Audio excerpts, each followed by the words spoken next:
नमस्कार, मैं हूं रोहित सिंह और आप देख रहे हैं 2030 का भारत Drupal.com के साथ। 2030 का भारत उत्कृष्ट कार्य तथा आर्थिक वृद्धि, ये है सतत विकास का 8वां लक्ष्य।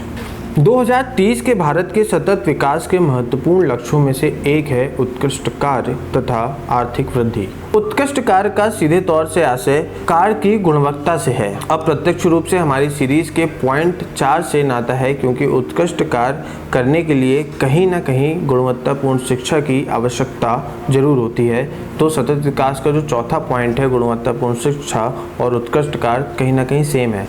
यदि हम इस विषय के इतिहास की बात करें तो दुनिया भर में वार्षिक आर्थिक वृद्धि सन 2000 में 3% थी, जो घटकर 2014 में 1.3% रह गई।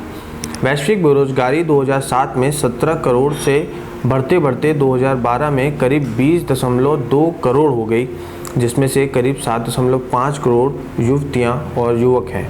इस धीमी और असामान्य प्रगति को देखते हुए प्रशासन ने यह निश्चय किया है कि गरीबी मिटाने की हमारी आर्थिक और सामाजिक नीतियों पर नए सिरे से सोचकर नए साधनों का सहारा लिया जाए। सतत विकास एजेंडा का मूल मंत्र है कोई पीछे छूटने ना पाए, साथ ही सभी को मिले काम, ऐसा हो अर्थव्यवस्था में सुधार। मोटो को अपनाकर इस लक्ष्य के लिए प्रशासन प्रतिबद्ध है।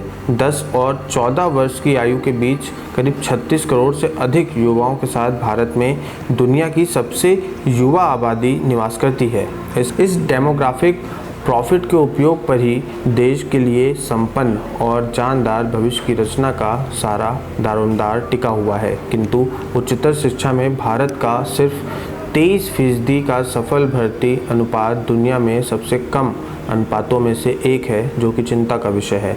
भारत में श्रम शक्ति हर वर्ष 80 लाख से अधिक बढ़ जाने का अनुमान है। देश को अब से लेकर 2050 तक 28 करोड़ रोजगार जुटाने की ज़रूरत होगी, जिसके परिणाम स्वरूप उपरोक्त मौजूदा स्तरों में से 1/3 वृद्धि होने की उम्मीद है। उत्कृष्ट कार्य तथा आर्थिक वृद्धि लक्ष्य का उद्देश्य 2030 तक हर जगह सभी पुरुषों और महिलाओं के लिए पूर्ण एवं उत्पादक रोजगार हासिल कराना, युवाओं के लिए रोजगार के अवसरों में वृद्धि करना, क्षेत्रों, आयु समूहों और लिंग के आधार पर असमानता को कम करना, अनौपचारिक रोजगारों में कमी करना, सकुशल और सुरक्षित कार्य वातावरण को बढ़ावा देना। इसके अंतर्गत यह भी सुनिश्चित किया गया है कि 2030 के भारत में अक्षम या अपंग व्यक्तियों सहित सभी लोगों को समान कार्य के लिए समान वेतन दिया जाए और साथ ही बाल श्रम को भी पूरी तरह से खत्म किया जाए। राष्ट्रीय कौशल विकास मिशन, दीनदयाल उपाध्याय योजना, राष्ट्रीय सेवा योजना और महात्मा गांधी राष्ट्रीय ग्रामीण योजना, गारंटी योजना जैसे सरकार के कुछ प्रमुख कार्यक्रमों का उद्देश्य सभी के लिए उत्कृष्ट कार्य जुटाना है। तो उत्कृष्ट कार्य तभी जुट पाएगा जब हम सतत विकास के चौथे लक्ष्य को ध्यान में रखेंगे, जो है गुणवत्तापूर्ण शिक्षा। तो शिक्षा को बढ़ावा दें और अपना भविष्य सुनहरा करें। धन्यवाद।